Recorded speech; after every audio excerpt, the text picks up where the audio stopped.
So as we can see, the basic unit of the nervous system, whether it's central or peripheral, is that of the neuron.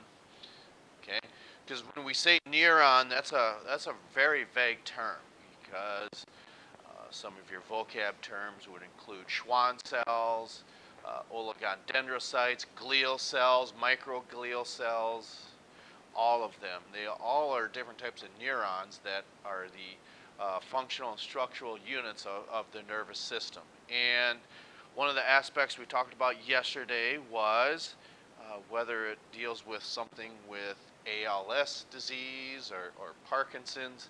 It's where, for instance, the lining of a neuron, it continually breaks down. In short, that is what happens. We took an electrical cord and we said if you had an animal that chewed on that, and sometimes the electrical equipment works, sometimes it doesn't, then it works, then it doesn't. We just refer to that as an electrical short. Okay, and this would really be no different then. The structural categories of sending impulses. Okay. I should say the physiological function or definition of that. It's not the structure is an axon and a dendrite, but the function, what's the difference between the two? If you have a cell body, what sends the signal away from it? The dendrite or the axon? You got a 50-50 chance. What does that say? Sends information away from the neuron. I believe this is where we left off with. So if the axon sends information away, well, it's the dendrite that receives the electrical signal. Now, what can be hard to visualize that is eventually the axon turns into a dendrite.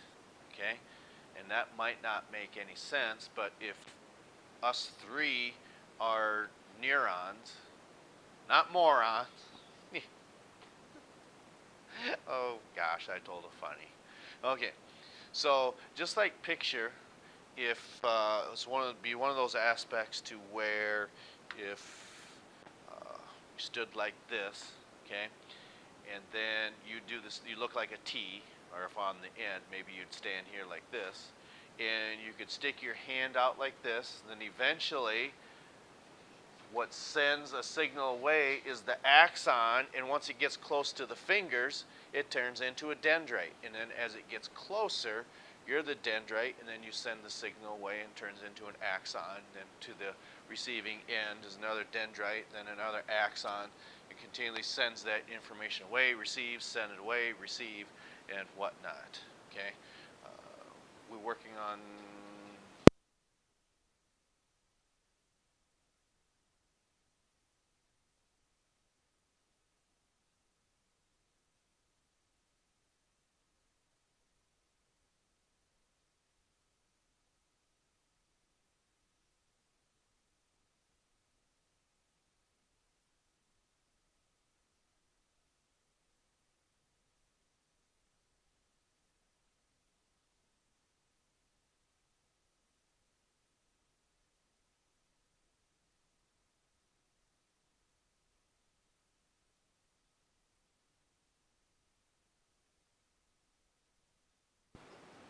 So from last time, okay, what is it that we said, we drew it up on the board once and we've only talked about it. What is it that drives this impulse along? It's something that you should have learned in biology. It has something to do with sodium and potassium.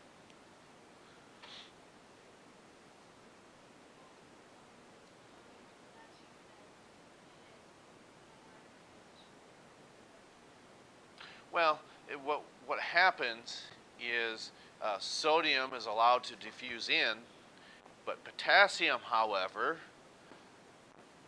if the sodium diffuses in, which it does, what does it mean to be pumped against a concentration gradient? We call that active transport. That's just a little different. That's be a mechanism or explanation on how this works. Okay, so from the cell body, a signal gets sent away on an axon, and once it reaches its terminal end, turns into a dendrite, and then continues to send that information onto the next axon. Okay, so that's where we left off with right here. And we wanted to get into the different components of the central nervous system. When we just look at the CNS, this is just a very basic definition of what the CNS is. We break that down a little further, okay, especially into this area. I want to make sure we get up to this point, okay?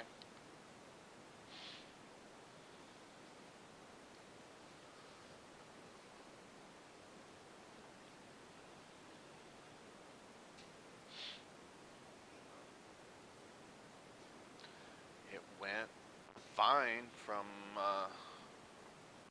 our standpoint, I believe.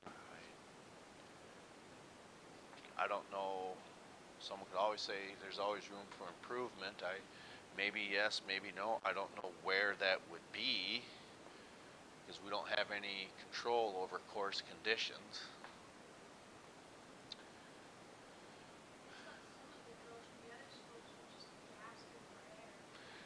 Yeah, that's quite common for a lot of the athletes. You know, once they get towards the end, they turn it into a sprint, and then once you get towards the end, yeah, it can certainly take its toll on an individual over that long of a distance. Oh, okay.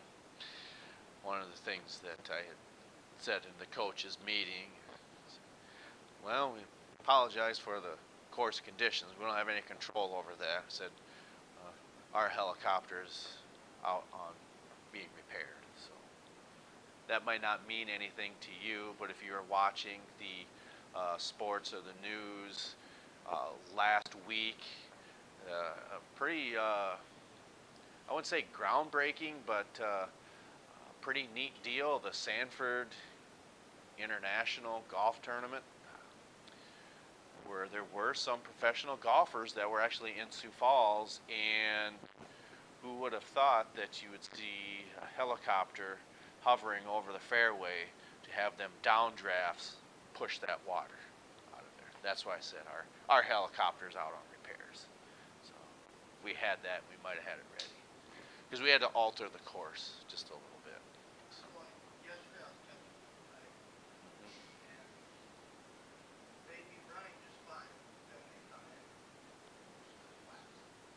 Well, I think you could kind of think of it this way. Have you played basketball since 7th grade, 6th grade? Third, okay. Throughout the course of what you've played so far, has there ever been time where you're going up for a jump ball or up for a rebound and then you come down on someone else's foot and your ankle just does one of these? Okay. You broke it. Oh, you thought, okay. All right. But it's one of those aspects to where, was that a knock on? Okay. So yeah, okay.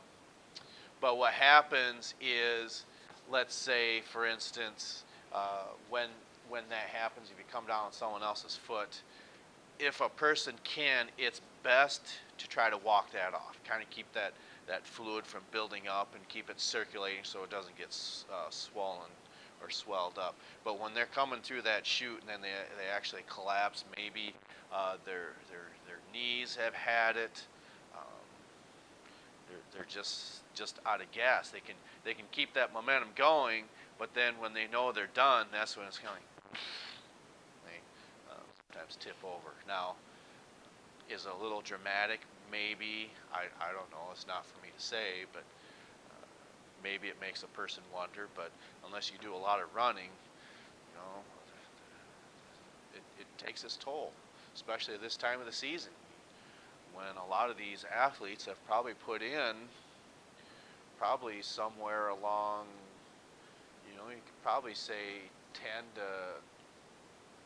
well, more than that, maybe 12 to 16 miles a week, and we are 6 weeks into it. So, when you think about probably pretty close to 100 miles that they've ran since the beginning of school, that's going to take its toll on the legs.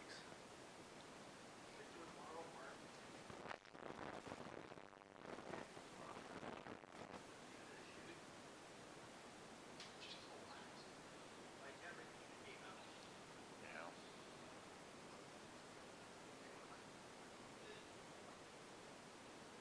Okay. Okay. But anyway,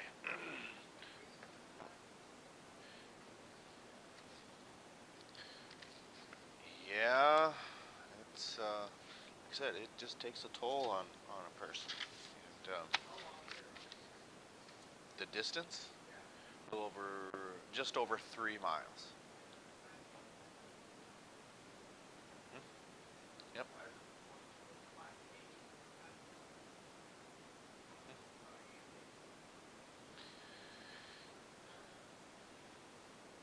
Yeah.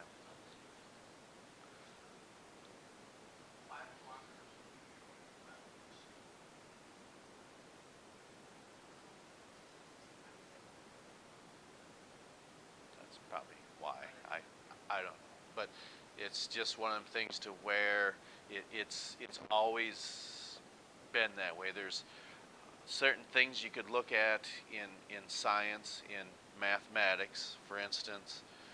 I'm trying to find something round here. Well, right on here. If we want to know the diameter of this circle here, we know that at some point you need to multiply by what to find the diameter? By 3.14. That's just how the mathematics work. Or if you have something and you drop it, we know that because of gravity, it's accelerating at this rate. That's just the way it is.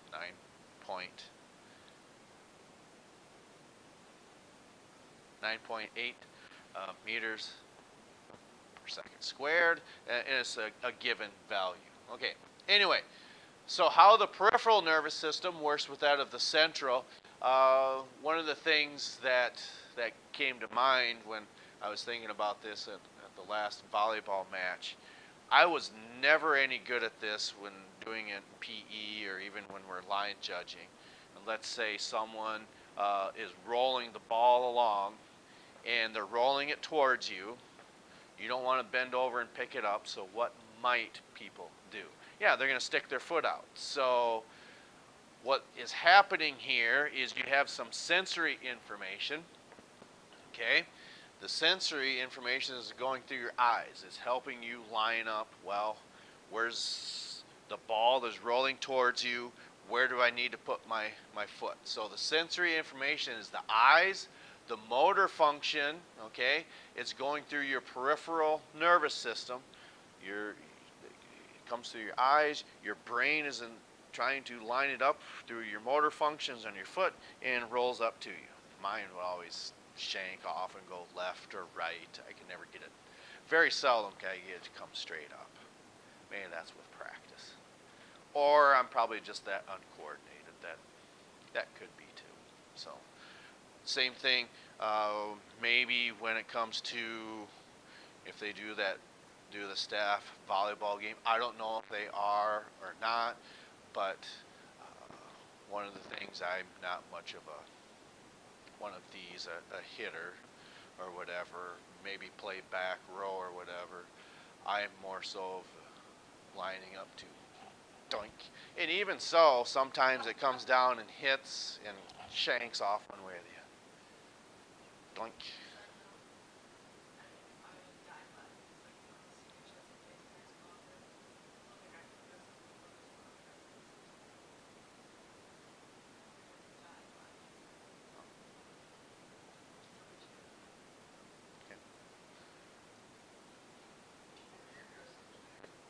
I did already. It's been here and gone.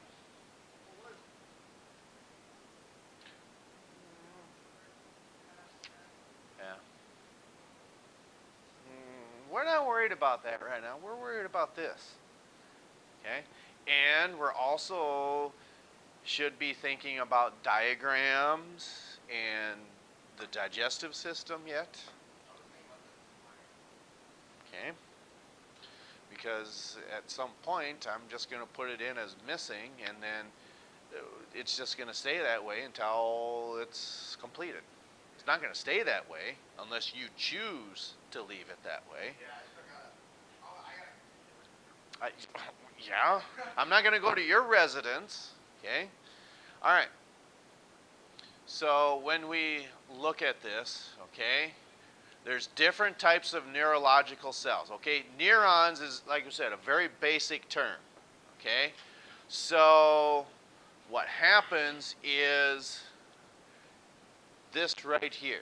There's two different types of cells. We'll talk about that later. One is called myelin. Okay, or no, that's the substance. Sorry. One of them is called Schwann cells.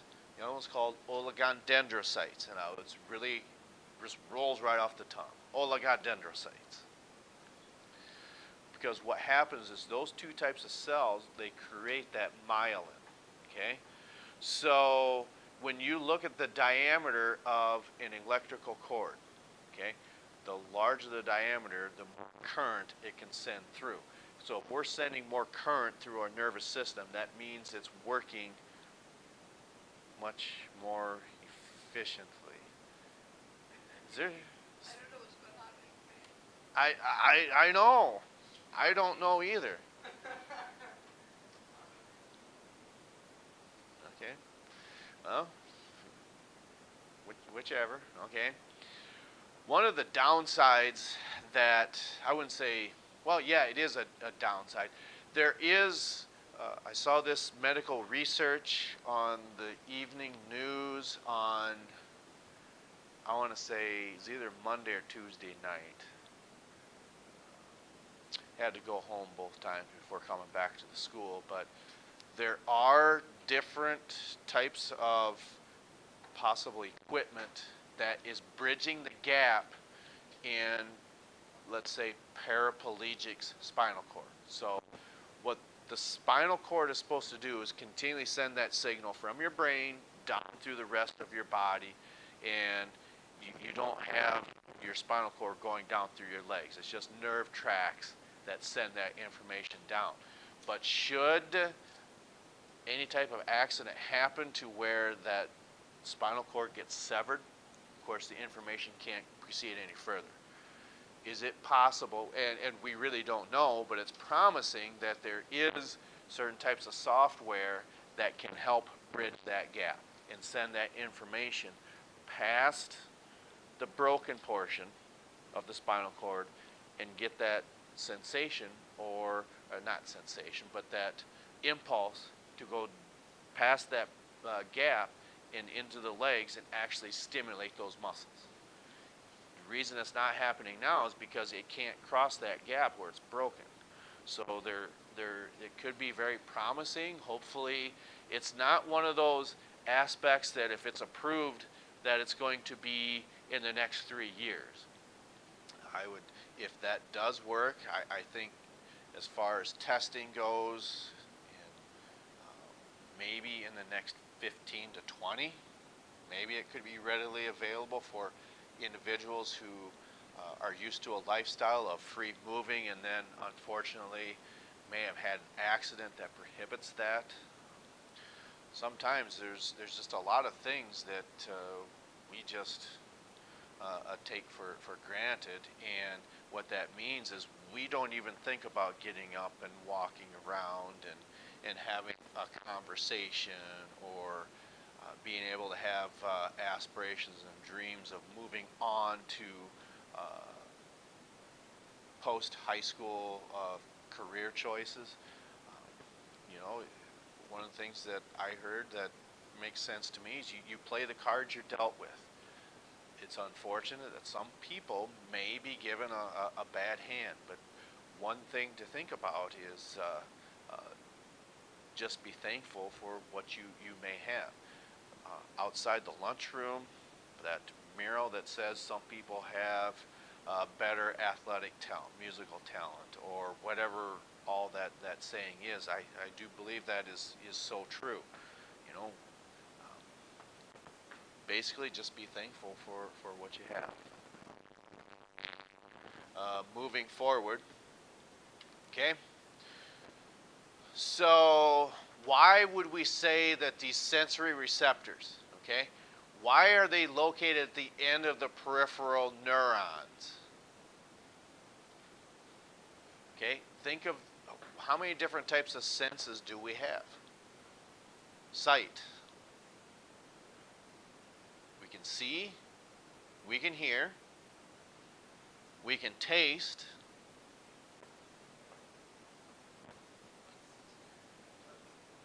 we can touch, and smell. Okay? You know, I'm glad that you said the number 6. I don't know what it is about women, but I think they have a sixth sense. I don't know how. It just is. How do you know that? That I would like to know that bit of information. How do you know that?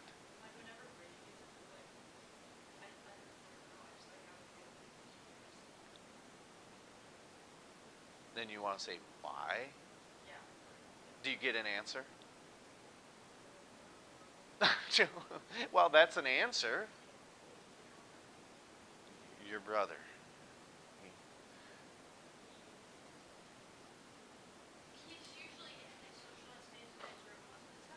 Okay.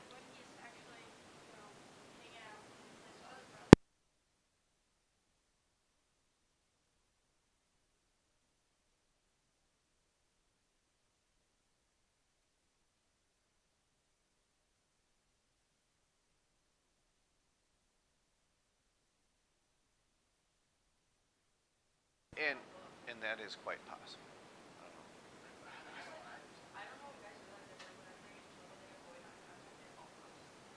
Oh, I don't. Okay. Okay. All right.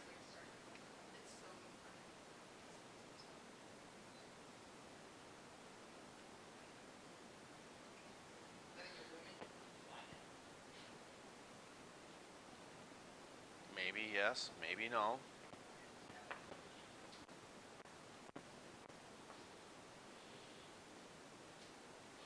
Okay, we got a couple more slides I want to get through. Okay. Okay. Well, remember, we can always see this information again on the Science channel. Go back through and find information that we had missed. Also, if you are not present at school, you can pick up this information. Okay.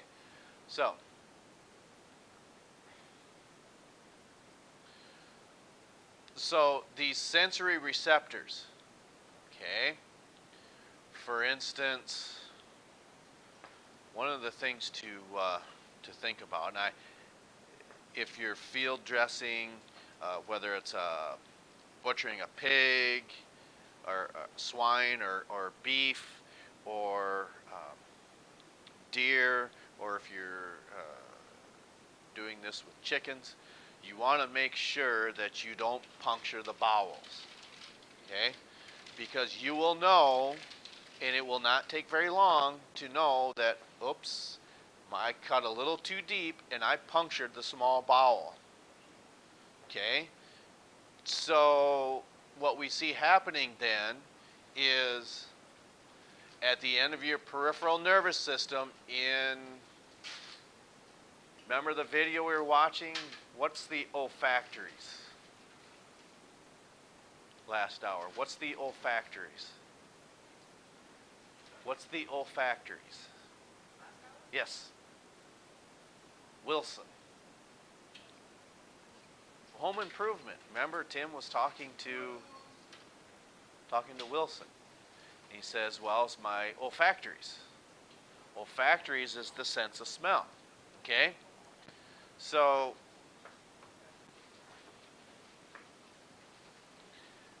we're trying to make sense of this, people, all right? We're trying to help navigate you through this information, okay? So when it comes to this sense of smell, you can't see that you've punctured the bowel, but how do you know? You can certainly smell it. Are you going to stand there then? Okay.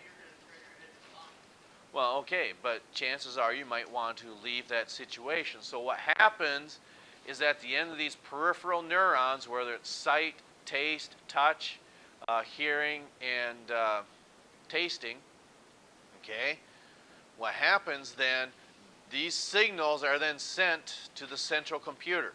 Of course, that's your brain, and it's telling you, oh man, this does not smell very good. So with that, then it's going to tell you, well, let's get up and move away from this situation, okay?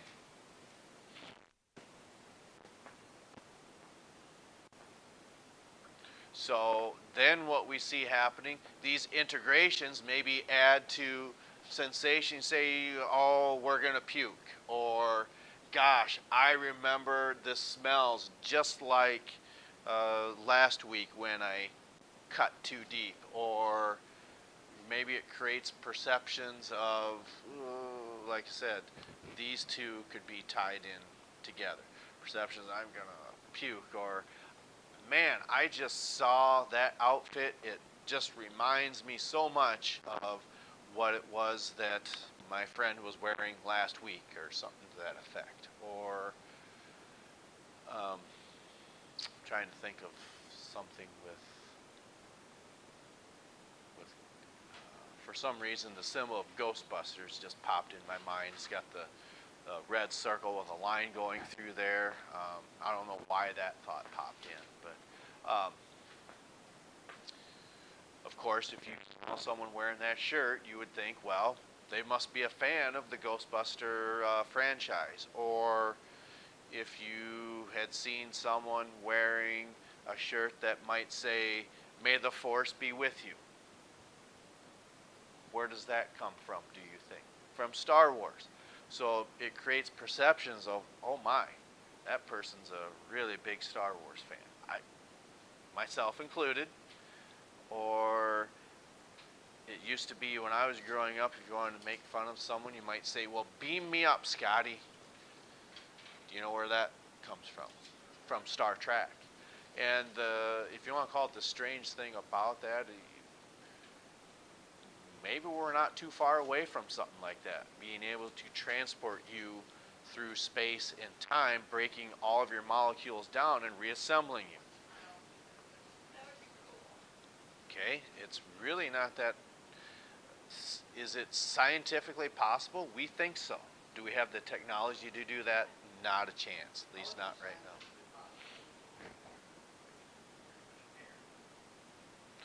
Because what happens is you are analyzed all of your material down to the quantum state. That means the atomic level. And then that is then broken down and then reassembled in a second spot. So if you want to go to, let's say, go see the Pope, okay? You go through a transporter, it copies all of your information down to the quantum level, and then you go through a transporter through space and time and reassemble back in Rome.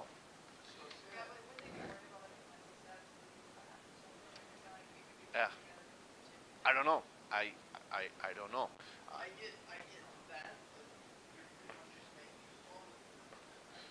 But what's left behind has been destroyed. There's still only one.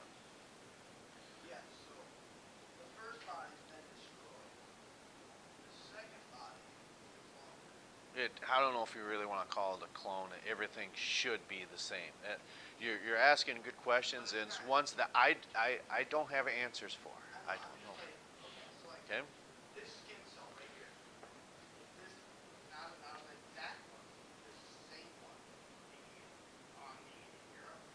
Hmm.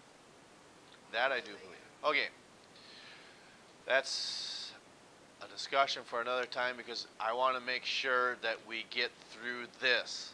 Because I want to, this is a very important, this is another one of those aspects.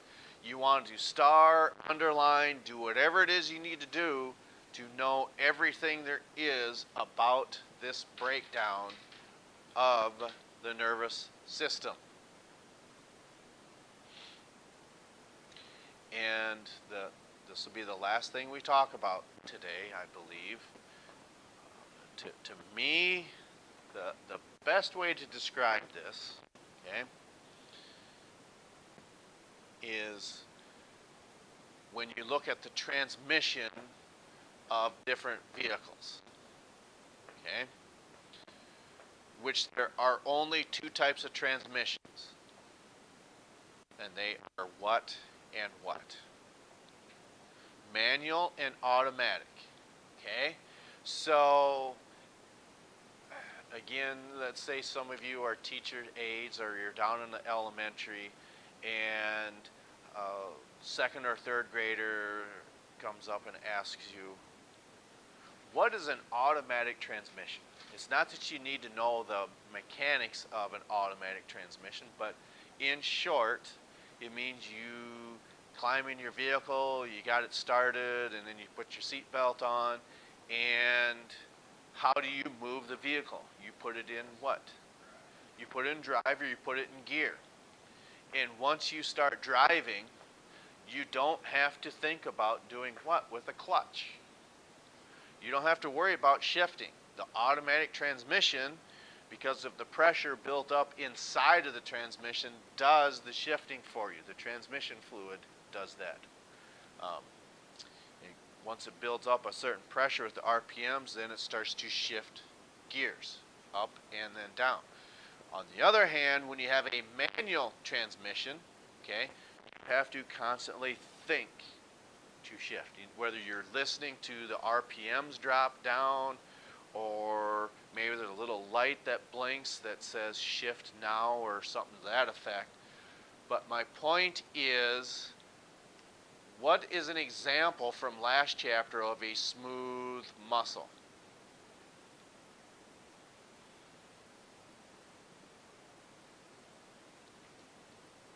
What's the answer? Yeah, what's an example of a smooth muscle from last chapter? Right. So when it comes to whatever it is you may have had for breakfast, are you thinking about digestion right now? No, because it's this process. What's the name of that process of molecules moving through your small intestine? It's a rhythmic contraction. Starts with a P. Peristalsis. Okay?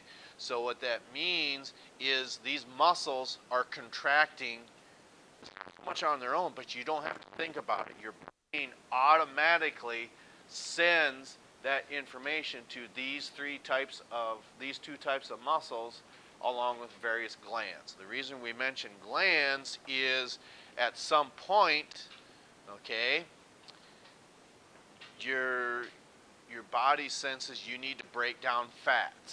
Okay? How do we do that in your digestive tract? From the secretion of what? From the gallbladder. Bile. Okay? So that has to be stimulated. We don't think about that. Then it squeezes, it pushes that bile down through which duct? Towards the end, yes, but a little higher up.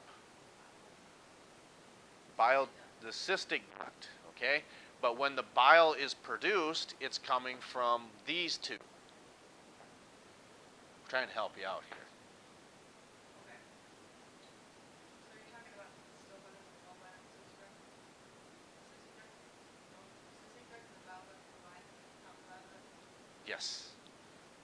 But that's only half of it. You got to have the hepatic ducts in there too. Yes, they actually combine.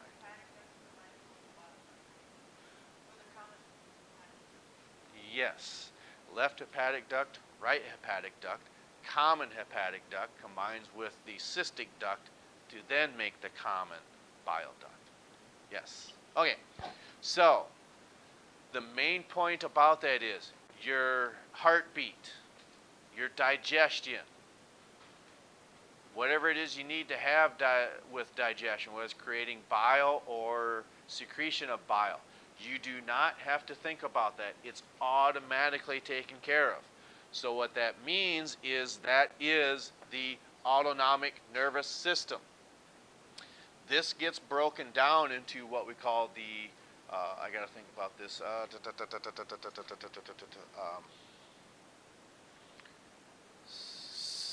sympathetic and parasympathetic nervous system, because one of them is called your flight or fight response, and then the other is called your rest and repair. Okay? Because let's say you're going on a long plane or a long flight on a plane or a long bus ride across the country. If you want to, let's say, not force yourself to go to sleep, but you can take something that would allow you.